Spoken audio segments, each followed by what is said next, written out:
30 अगस्त 2025 को ऑस्ट्रेलिया के बड़े शहरों सिडनी, मेलबर्न, पर्थ और एडिलेड में मार्च फॉर ऑस्ट्रेलिया रैलीज हुई। हजारों लोग शामिल थे और उनका गुस्सा इमिग्रेंट्स, खासकर भारतीय और हिंदू प्रवासियों के खिलाफ था। प्रदर्शनकारियों ने नारे लगाए और कहा कि इंडियन माइग्रेंट्स उनकी जॉब्स और हाउसेस छीन रहे हैं। लेकिन सवाल यह है, क्या सच में इमिग्रेंट्स इस गुस्से के लिए जिम्मेदार हैं या असली वजह ऑस्ट्रेलिया की आर्थिक और सामाजिक नीतियों में छिपी है? क्यों खासकर भारतीय और हिंदू समुदाय को टारगेट किया गया? जानेंगे सब कुछ आज की इस वीडियो में। बस बने रहिए हमारे साथ इस वीडियो के अंत तक। प्रोटेस्टर्स का आरोप था कि इंडियन माइग्रेंट्स तेजी से बढ़ती संख्या में आकर उनकी इकोनॉमी और लाइफस्टाइल को प्रभावित कर रहे हैं। पैम्फलेट्स में यहां तक लिखा गया कि इंडियंस आर रिप्लेसिंग अस, यानी यह केवल जॉब्स और हाउसेस का मामला नहीं, बल्कि एक डर है कि कहीं उनकी पूरी डेमोग्राफिक बैलेंस और कल्चरल आइडेंटिटी बदल न जाए। यह सोच सीधे जुड़ी है रिप्लेसमेंट थियोरी से, एक एक्सट्रीमिस्ट बिलीफ जिसमें कहा जाता है कि इमिग्रेंट्स धीरे धीरे लोकल पॉपुलेशन को खत्म कर देंगे। अमेरिका और यूरोप के कुछ देशों में यह आइडियोलॉजी पहले से ही पनप रही है और अब ऑस्ट्रेलिया में भी इसे हथियार बनाया जा रहा है। पिछले एक दशक में ऑस्ट्रेलिया में भारतीय प्रवासियों की संख्या लगातार बढ़ी है और इसमें हिंदू फैमिलीज का शेयर सबसे बड़ा है। यूनिवर्सिटी कैंपसेस से लेकर आईटी कंपनियों और हेल्थ केयर सेक्टर तक इंडियंस की स्ट्रॉन्ग प्रेजेंस दिखने लगी है। यही नहीं, स्किल्ड माइग्रेंट्स और स्टूडेंट्स दोनों मिलकर एक ऐसी कम्युनिटी बना चुके हैं जो लोकल इकोनॉमी में एक्टिवली कंट्रीब्यूट करती है। लेकिन यहीं से रिजेंटमेंट भी पैदा होता है। लोकल्स को लगता है कि जॉब्स पर कंपटीशन बढ़ गया है और उनकी जगह माइग्रेंट्स ले रहे हैं। इसके अलावा हाउसिंग क्राइसिस के दौर में कई इंडियन फैमिलीज ने प्रॉपर्टीज खरीदी हैं, जिससे यह परसेप्शन बना कि इमिग्रेंट्स ने घरों की कीमतें और रेंट्स और भी बढ़ा दिए हैं। सोशल लाइफ में भी इंडियन टेम्पल्स, कल्चरल इवेंट्स और बॉलीवुड स्टाइल फेस्टिवल्स की ग्रोइंग विजिबिलिटी को कुछ एक्सट्रीमिस्ट ग्रुप्स आइडेंटिटी थ्रेट की तरह प्रोजेक्ट कर रहे हैं। यानी असली समस्या पॉलिसीज और इकोनॉमिक इम्बैलेंस की है, लेकिन गुस्सा निकालने के लिए निशाना सीधे इंडियन माइग्रेंट्स पर साधा जा रहा है। रैलियों से पहले हफ्तों तक फेसबुक, एक्स, ट्विटर और टिकटॉक जैसे प्लेटफॉर्म्स पर एंटी इंडियन और एंटी हिंदू पोस्ट्स वायरल की गईं। मीम्स में दिखाया गया कि इंडियंस सिर्फ चीप लेबर हैं। कुछ वीडियोस में कहा गया कि हिंदूज अपने मंदिर और कल्चर लेकर आ रहे हैं और ऑस्ट्रेलिया की पहचान बदल देंगे। टेलीग्राम और व्हाट्सएप ग्रुप्स पर कोऑर्डिनेटेड तरीके से रैलीज को प्रमोट किया गया। ये पूरा कैंपेन सिर्फ इमिग्रेशन की बहस नहीं था, बल्कि खास तौर पर हिंदू माइग्रेंट्स को टारगेट करने की कोशिश थी। लेकिन कुछ मीडिया रिपोर्ट्स और सोशल मीडिया पोस्ट्स में इंडियंस लीव द कंट्री जैसा नारा हाईलाइट किया गया है। लेकिन ग्राउंड रिपोर्ट्स में डॉक्यूमेंटेड स्लोगन्स ज्यादातर रिप्लेसमेंट थ्योरी और जेनरिक एंटी इमिग्रेंट चंट्स थे।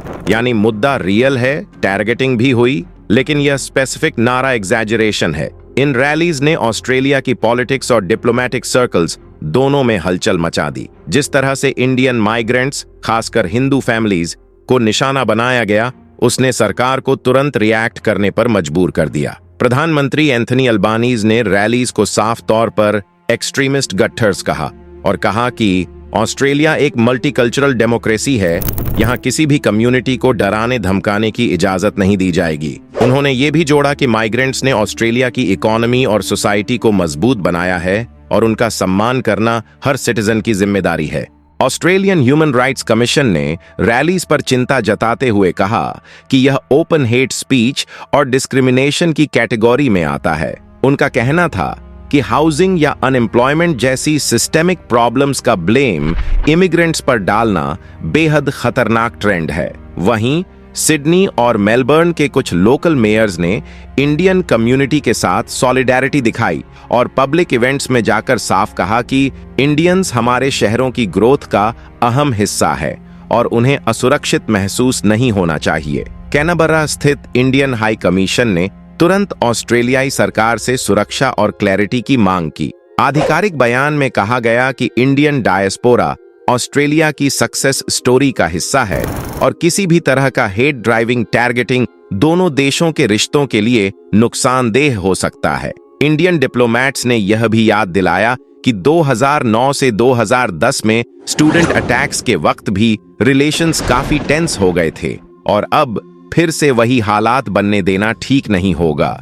जब भी किसी देश में आर्थिक या सामाजिक समस्याएं बढ़ती हैं, सबसे आसान टारगेट इमिग्रेंट्स बन जाते हैं। यही हाल ऑस्ट्रेलिया का है। प्रोटेस्टर्स का गुस्सा भारतीयों और हिंदुओं पर दिख रहा है, लेकिन एक्सपर्ट्स साफ कहते हैं कि असली वजहें कहीं और हैं, पॉलिसीज और सिस्टमिक फेलियर्स में। ऑस्ट्रेलिया में इस समय हाउसिंग क्राइसिस अपने पीक पर है। सिडनी और मेलबर्न जैसे बड़े शहरों में रेंट रिकॉर्ड स्तर पर पहुंच चुका है और घरों की कीमतें आम लोगों की पहुंच से बाहर हो गई हैं। लोकल्स को लगता है कि इमिग्रेंट्स, खासकर इंडियन फैमिलीज, प्रॉपर्टीज खरीदकर प्राइसेस और ऊपर ले जा रहे हैं। लेकिन रियल एस्टेट एक्सपर्ट्स का कहना है कि असली कारण सप्लाई की कमी और फ्लॉड हाउसिंग पॉलिसीज हैं, न कि माइग्रेंट्स। ऑस्ट्रेलियन यूथ में अनएम्प्लॉयमेंट तेजी से बढ़ रही है। कई यंग ग्रेजुएट्स कंप्लेन कर रहे हैं कि उन्हें जॉब्स नहीं मिल पा रही हैं और ब्लेम इमिग्रेंट्स को दिया जा रहा है।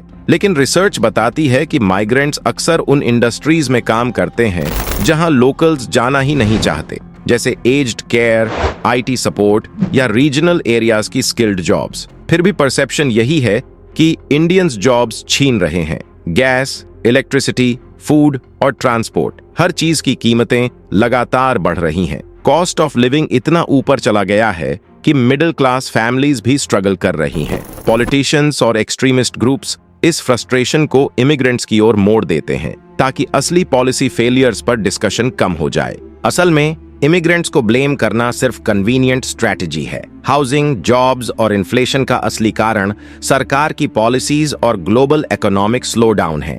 इसलिए रैलीज में इंडियंस गो बैक जैसे नारे लगे, जबकि असली जिम्मेदार सिस्टम है।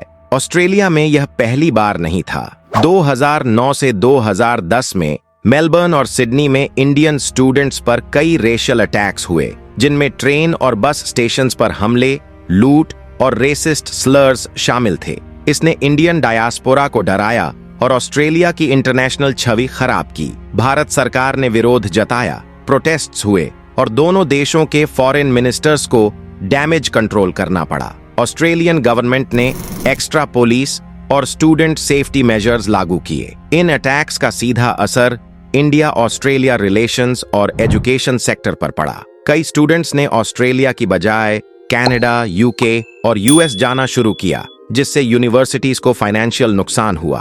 हालांकि बाद में डिप्लोमेटिक एफर्ट्स और सेफ्टी मेजर्स से हालात सुधरे, लेकिन इस एपिसोड ने यह साबित कर दिया कि अगर हेट क्राइम्स अनचेक्ड रहें तो उनका असर सिर्फ कम्युनिटी तक सीमित नहीं रहता, बल्कि दो देशों के रिश्तों पर भी गहरा पड़ता है।